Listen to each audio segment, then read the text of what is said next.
ஒரு மனிதனின் ஜெபம் ஒரு தேசத்தை மாற்றுமா?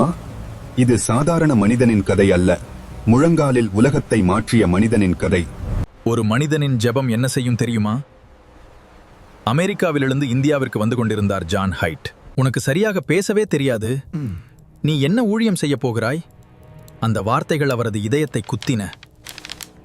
அவர் ஒரு சபை பாஸ்டர் மகன், ஆனால் மிகவும் கூச்சமானவர். மக்கள் முன் பேசக்கூட பயந்தவர். அவன் பயப்படுகிறான். ஒரு நாள் இந்தியா பற்றி ஒரு மிஷனரி சொன்னதை கேட்டபோது அவருடைய இருதயத்தில் ஒரு தீ பற்றியது. அவர் இந்தியாவிற்காக பாரம் சுமந்தார். புது நாடு, புது மக்கள், புது மொழி. அவர் உடைந்து போனார். அப்போது அவர் முழங்காலில் விழுந்தார். தேவனே, எனக்கு ஆத்துமாக்களை தாரும், இல்லையெனில் நான் மரித்து போகிறேன்.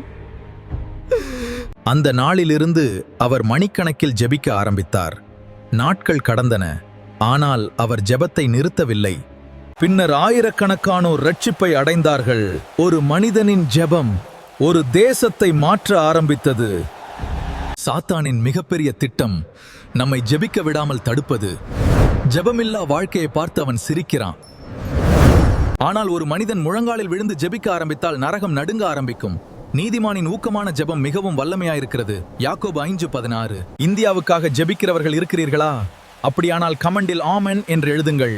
நம் தேசத்தில் எழுப்புதலை தேவன் அனுப்பட்டும். ஆயிரக்கணக்கானோர் இயேசுவை அறியட்டும். இந்த வீடியோ உங்களை ஆசீர்வதித்திருந்தால் லைக் செய்யுங்கள், ஷேர் செய்யுங்கள். மேலும் இயேசுவை சொல்லி சேனலை சப்ஸ்கிரைப் செய்ய மறக்காதீர்கள்.